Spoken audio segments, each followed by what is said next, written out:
Assalamualaikum warahmatullahi wabarakatuh. Alhamdulillah, la haula wala quwata illa billah. Allahumma shalli ala sayyidina Muhammad wa ala sayyidina Muhammad. Kembali lagi di Bubble Online. Lulus ASN, insya Allah hari ini kita akan mencari tahu tentang apa sih perbedaan dari P3K dan CPNS. Mudah-mudahan bisa menambah pengetahuan teman-teman sehingga teman-teman bisa memilih apa yang pas untuk kita ambil formasinya. Baik, langsung saja. Terkait dengan kategori ya dari golongan CPNS ataupun P3K nanti kita akan bahas lebih mendalam. Baik, sebelumnya perkenalkan nama saya Khairul Rijal, Widesuara Balai Diklat Keagamaan Palembang, Kementerian Agama. Yang pertama terkait dengan eh, kategori golongan CPNS dan P3K ini saya ambil berdasarkan situs resmi, baik itu dari situs pemerintah dan juga undang-undang yang berlaku. Dasar hukum ya yang menjadi eh, tolak ukur untuk mengetahui apa-apa yang menjadi dasar hukum dari CPNS dan juga P3K itu termaktub di dalam eh, Undang-Undang Nomor 5 Tahun 2014 tentang ASN ini masih berlaku ya. Kemudian Undang-Undang Nomor 49 tentang tahun 2018 tentang manajemen P3K dan terakhir Peraturan BKN Nomor 14 Tahun 2022. Ini saya contohkan, nanti saya akan taruh di deskripsi ya, silakan di-download. Ini saja sebagai saya spill bagian depannya saja, covernya saja. Contoh ini Undang-Undang Republik Indonesia Nomor 5 Tahun 2014 tentang ASN ya. Kemudian tentang P3K itu Nomor 14 Tahun 2022, Peraturan Badan Kepegawaian Negara Nomor 5 Tahun 2021 tentang Kamus Kelas Jabatan Lingkungan Instansi Pemerintah. Ini juga masuk ya. Nomor 14 tahun 2018 ini tentang manajemen pegawai P3K, pegawai pemerintah dengan perjanjian kerja. Baik teman-teman sekalian, kalau kita fokus kepada CPNS, maka CPNS ini eh, beberapa golongan ya yang diklasifikasikan oleh eh, undang-undang ataupun peraturan yang berlaku. Yang pertama golongan CPNS itu yang pertama yang paling eh, basic itu golongan 2 yakni lulusan SMA dan sederajat hingga lulusan D3. Adapun golongan 3 itu lulusan S1 atau D4, golongan 4 itu lulusan S2 dan S3. Penempatan berdasarkan kualifikasi pendidikan seperti itu. Tapi tentu ini kembali kepada peraturan yang berlaku ya, yang terkini mungkin ada penyesuaian dan yang lain-lain itu tergantung dari eh, peraturan instansi yang berlaku dan juga eh, undang-undang yang berlaku.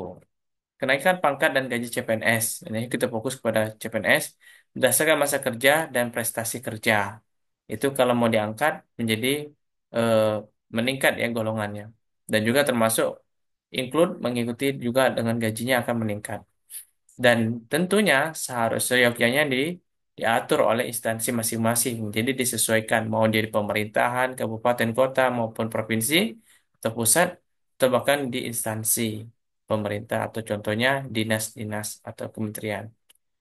Kategori golongan P3K, teman-teman sekalian, para pejuang NIP, klasifikasi jabatan fungsional keterampilan itu ada pemula, ada terampil, ada mahir dan penyelia.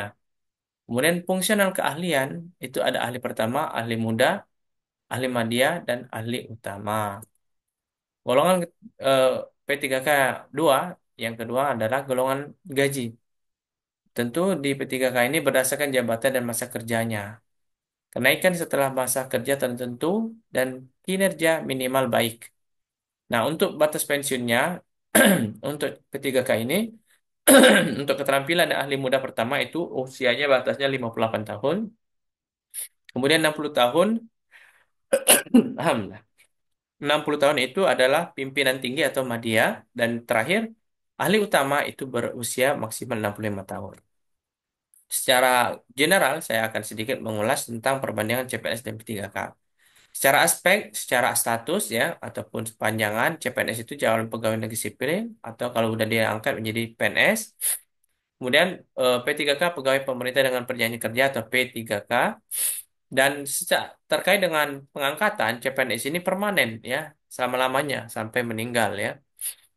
Nah, tapi kalau P3K itu ada kontrak yang dapat diperpanjang per 5 tahun ataupun sesuai dengan kebutuhan instansi atau pemerintah. Hak pensiun CPNS mendapatkan, namun untuk P3K tidak mendapatkan. Untuk tunjangan gaji, tunjangan fasilitas itu didapatkan oleh PNS, tapi P3K hanya gaji dan tunjangan. Cuti itu berhak semua. Perlindungan hukum, CPNS mendapatkan jaminan kesehatan, kecelakaan kerja, kematian, dan bantuan hukum. Itu semua didapatkan juga oleh P3K sama. Dan terakhir, pengembang kompetensi semuanya berhak mendapatkan.